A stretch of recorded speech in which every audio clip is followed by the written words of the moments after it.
tiene que ver con la embestida contra la Corte Suprema que está llevando a cabo el oficialismo. Están discutiendo en comisión la posibilidad de hacerle juicio político a la Corte Suprema. Estamos en el móvil desde el Congreso con la diputada Paula Oliveto. ¿Qué tal, diputada? Buen día, Nación. ¿Cómo estás? Muy buen día, Nación.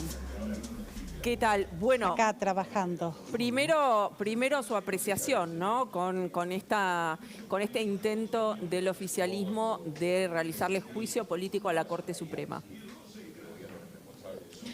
Bueno, toda la embestida del oficialismo en relación a la Corte Suprema se produce a partir de la orden del presidente, agraviado, según él, por los fallos que sacó en el último tiempo el máximo tribunal. Por lo tanto, la motivación es política. Yo quiero, según lo que dice el oficialismo, una corte que falle de acuerdo a mis necesidades.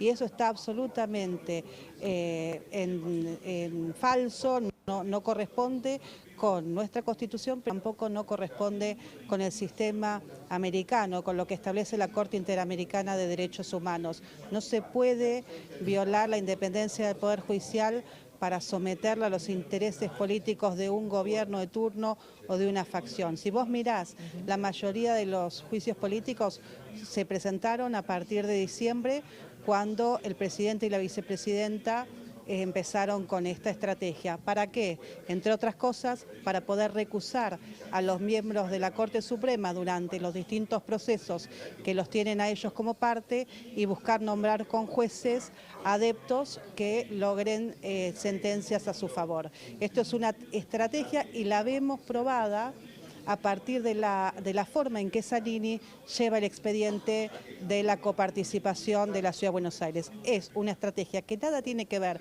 con investigar la conducta de los jueces, sino forzar y generar represalias para con el máximo tribunal. Eso te quería preguntar, Paula, porque más allá de seguramente al gobierno le molesta la decisión de las decisiones de la Corte, acá el argumento además es la filtración del chat de Alessandro, ¿no?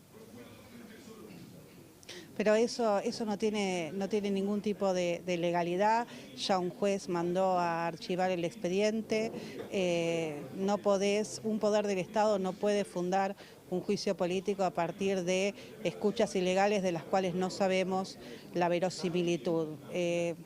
La degradación institucional que tiene esa causal descripta por el Frente de Todos es muy triste para la Argentina, es muy triste para la República.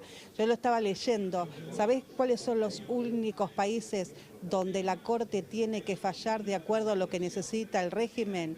Bueno, los autoritarismos, por ejemplo Cuba, la Corte puede fallar solo si sus fallos se ajustan a los intereses del régimen. Eso no lo podemos permitir. Después, el juicio político es una herramienta válida que tiene todo legislador, la tiene en el caso cuando le hemos presentado a Alberto Fernández, a Cristina Kirchner.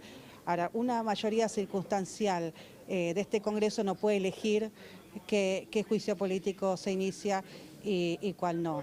Paula, porque hubiese sido bueno investigar la gestión del presidente Alberto Fernández en relación a cómo manejó la pandemia o a cómo maneja los recursos públicos, y hubiese sido también muy bueno investigar la responsabilidad administrativa de la vicepresidenta condenada por corrupción. Hay también una diferencia dentro de la oposición que tiene que ver justo con el espacio que vos integrás, y creo que estás en el tema del pedido de juicio político contra Lorenzetti, que el resto sí no acompaña, ¿no?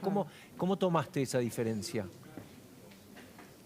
La realidad es que el pedido de juicio político nuestro hacia el ministro Lorenzetti es del 2017 y no tiene que ver con sus sentencias, porque nosotros adherimos a las consideraciones de la Corte Interamericana, que no se puede juzgar a los jueces por sus sentencias, salvo en el caso de prevaricato. Eso está regulado. sino tiene que ver con su rol como superintendente de la Corte Suprema, cómo administró los fondos públicos, cómo administró el presupuesto y en relación también a su patrimonio. Hemos hecho denuncias penales que no han prosperado, hemos presentado el juicio político en el 2017, lo hemos sostenido a lo largo de estos años y la verdad que seríamos muy incoherentes y no hablaría de nuestros valores si no lo pudiéramos fundamentar, porque lo hicimos con la íntima convicción de que el doctor Lorenzetti no ha manejado de manera correcta los fondos presupuestarios y extrapresupuestarios durante su presidencia de la Corte Suprema de Justicia y que también entendemos que su patrimonio no responde a la transparencia que tiene que tener el patrimonio de un juez de la Corte. Pero eso no tiene nada que ver con sus sentencias. Nosotros lo tomamos en relación a cómo él ha manejado el dinero de todos los argentinos y cómo es su patrimonio, que a nuestro entender es opaco. Paula, te llevo un poco a la interna. Ayer Elisa Carrió, líder del espacio que vos integrás, anunció su precandidatura a presidente con el argumento de que lo hace para buscar la unidad y garantizar la unidad en Juntos por el Cambio, sobre todo entre los llamados halcones y palomas. ¿Cómo ves ese argumento? Porque muchos dicen, en realidad no es para buscar la unidad, sino que es para garantizar espacios en las listas de candidatos a legisladores, porque teniendo ella una precandidatura a presidente, obviamente tiene más poder de negociación. Mira, es que no conocernos. Nosotros en el 2015 también competimos, y competimos con nuestra propia lista de legisladores.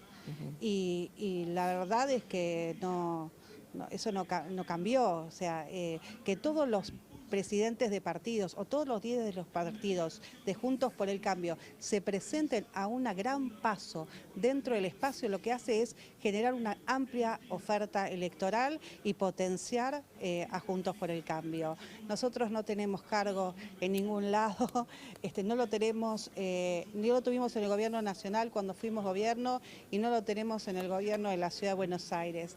Decir eso es no entender la forma en que nosotros hemos sostenido nuestro accionar en política y cómo lo ha sostenido Elisa Carrió a lo largo de mucho tiempo, siendo la voz cuando muchos callaban. Entonces, es una tontería. ¿Por qué plantea acordar listas por abajo?